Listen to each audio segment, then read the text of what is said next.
बोलो गीता माता की जय। ओम श्री परमात्मने नमः। श्रीमद् भगवद गीता तृतीय अध्याय 31वां श्लोक। ये मे मतमिदं नित्या मनुतिष्ठन्ति मानवा श्रद्धावन्तो न सुवन्तो मुच्यन्ते तेऽपि कर्मिभिः। जो कोई मनुष्य दोष दृष्टि से रहित श्रद्धा युक्त होकर मेरे इस मत का सदा अनुसरण करते हैं वे भी संपूर्ण कर्मों से छूट जाते हैं। ये मे मतमिदं श्रद्धावंतो न सुवंतो। किसी भी वर्ण आश्रम धर्म संप्रदाय आदि का कोई भी मनुष्य यदि कर्म बंधन से मुक्त होना चाहता है तो इसे सिद्धांत को मानकर इसका अनुसरण करना चाहिए। शरीर इंद्रियां मन बुद्धि पदार्थ कर्म आदि कुछ भी अपना नहीं है। इस वास्तविकता को जान लेने वाले सभी मनुष्य कर्म बंधन से छूट जाते हैं। भगवान और उनके मत में प्रत्यक्ष की तरह निसंदेह दृढ़ विश्वास और पूज्य भाव से युक्त मनुष्य को श्रद्धावंत से कहा गया है। शरीर आदि जड़ पदार्थों को अपने और अपने लिए न मानने से मनुष्य मुक्त हो जाता है। इस वास्तविकता पर श्रद्धा होने से जड़ता के माने हुए संबंध का त्याग करना सुगम हो जाता है। श्रद्धावान साधक ही सतशास्त्र सत चर्चा और सत्संग की बातें सुनता है और उनको आचरण में लाता है। मनुष्य शरीर परमात्मा प्राप्ति के लिए मिला है, अतः परमात्मा को ही प्राप्त करने की एकमात्र उत्कट अभिलाषा होने पर साधक में श्रद्धा तत्परता संयंत्रता आदि स्वतः आ जाते हैं। अतः साधक को मुख्य रूप से परमात्मा प्राप्ति की अभिलाषा को ही तीव्र बनाना चाहिए। जहाँ श्रद्धा रहती है वहाँ भी किसी अंश में दोष दृष्टि रह सकती है। इसलिए भगवान ने श्रद्धावंत पद के साथ अंशुवंत पद भी देकर मनुष्य को दोष दृष्टि से सर्वदा रहित होने के लिए कहा है। इसी प्रकार गीता श्रवण का महत्व बताते हुए भी भगवान ने श्रद्धावान ने सुवश्च है। भगवान का मत तो उत्तम है, पर भगवान कितनी आत्मलभागा अभिमान की बात कहते हैं कि सब कुछ मेरे ही अर्पण कर दो। अथवा ये मत तो अच्छा है, पर कर्मों के द्वारा भगवत प्राप्ति कैसे हो सकती है। कर्म तो जड़ और बांधने वाले होते हैं।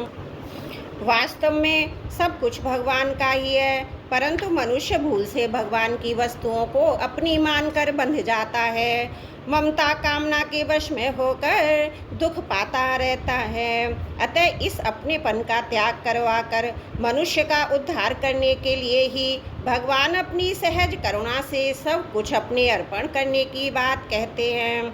अतः इस विषय में दोष दृष्टि करना अनुचित है। यह तो भगवान का परम सौहार्द कारुण्य वात्सल्य ही है कि अपने में कोई अपूर्णता कमी की आवश्यकता न होने पर भी केवल मनुष्य के कल्याणार्थ वे समस्त कर्मों को अपने अर्पण करने के लिए कहते हैं।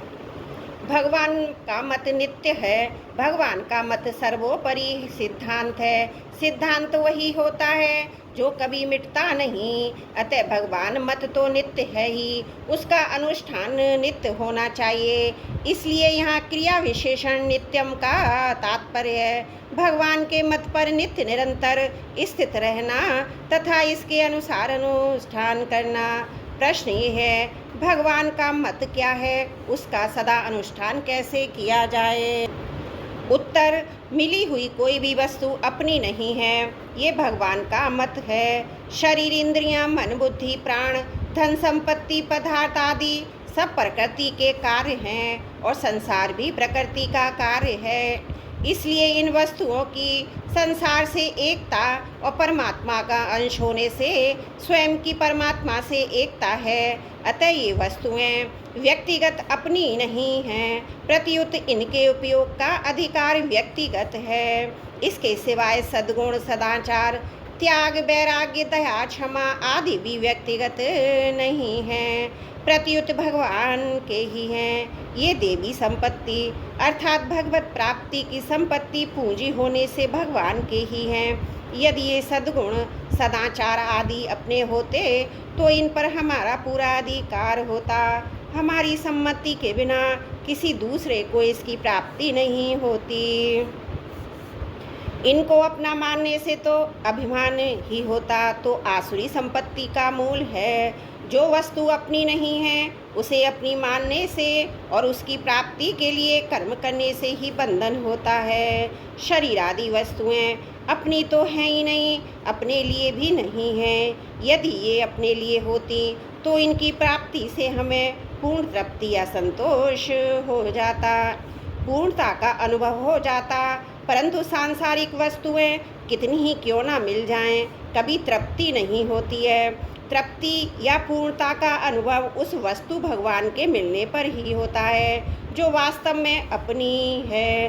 अपनी वास्तविक वस्तु के मिलने पर फिर स्वप्न में भी कुछ पाने की इच्छा नहीं रहती है। जैसे संसार में सभी पुत्रवती स्त्रियां माता ही हैं, पर बालक को उन सभी माताओं के मिलने से संतोष नहीं होता, प्रत्युत अपनी माता के मिलने से ही संतोष होता है। इसी तरह जब तक अपने पाने की इच्छा रहती है तब तक यही समझना चाहिए अपनी वस्तु मिली ही नहीं है। मिली हुई वस्तुओं को भूल से भले ही अपनी मान लें, पर वास्तव में वे अपनी है नहीं, इसलिए उनसे अपनी तृप्ति भी नहीं होती। अतः मिली हुई कोई भी वस्तु अपनी और अपने लिए नहीं है।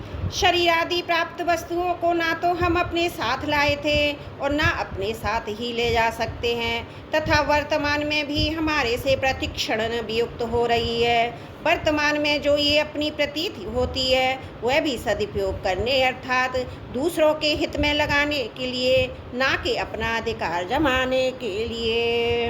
अतः हमें प्राप्त वस्तुओं का सदुपयोग करने का ही अधिकार है, अपनी मानने का नहीं। भगवान ने मनुष्य को ये वस्तुएं इतनी उदारता पूर्वक और इस ढंग से दी है कि मनुष्य को ये वस्तुएं अपनी ही दिखने लगती हैं। इन वस्तुओं को अपनी मान लेना भगवान की उदारता का दुरुपयोग करना है। जो वस्तुएं अपनी नहीं हैं पर उन्हें भूल से अपनी मान लिया, उस भूल को मिटाने के लिए साधक आध्यात्म चित्त से गहरा विचार करके उन्हें भगवान के अर्पण कर दे, अर्थात भूल से माना हुआ अपनापन हटा ले, जिसका एकमात्र उद्देश्य आध्यात्म तत्व परमात्मा की प्राप्ति का है। ऐसा साधक यदि गंभीरता पूर्वक विचार करे तो इसे स्पष्ट रूप से समझ में आ जाएगा कि मिली हुई कोई भी वस्तु अपनी नहीं होती, प्रत्युत बिछुड़ने वाली होती है। शरीर, पद, अधिकार, शिक्षा, योग्यता, धन संपत्ति, जमीन आदि जो कुछ मिला है संसार से ही मिला है और संसार के लिए ही है। मिली हुई वस्तुओं को चाहे संसार का माने, चाहे प्रकृति का माने और चाहे भगवान का माने, पर सार बात यही कि वे अपनी नहीं हैं। जो वस्तुएं अपनी नहीं हैं वे अपने लिए कैसे हो सकती हैं। साधक को ना तो कोई वस्तु अपनी माननी है और ना कोई कर्म ही अपने लिए करना है, अपने लिए किए गए बांधने वाले होते हैं। सर्वस्व भगवत अर्पण करने के बाद लाभ हानि, मान अपमान, सुख दुख आदि जो कुछ आए उनको भी साधक भगवान का ही माने और उनसे अपना कोई प्रयोजन ना रखे। कर्तव्य मात्र प्राप्त परिस्थिति के अनुसार होता है। परिस्थिति के अनुरूप प्रसन्नता पूर्वक अपने कर्तव्य का पालन करता रहे, यही भगवान के मत का सदा अनुसरण करना है। मुच्यन्ते ते भी कर्मभ्यः। भगवान अर्जुन से मानो ये कहते हैं, मैं तुम्हें तो सर्वस्व मेरे अर्पण करके कर्तव्य कर्म करने की स्पष्ट आज्ञा दे रहा हूँ।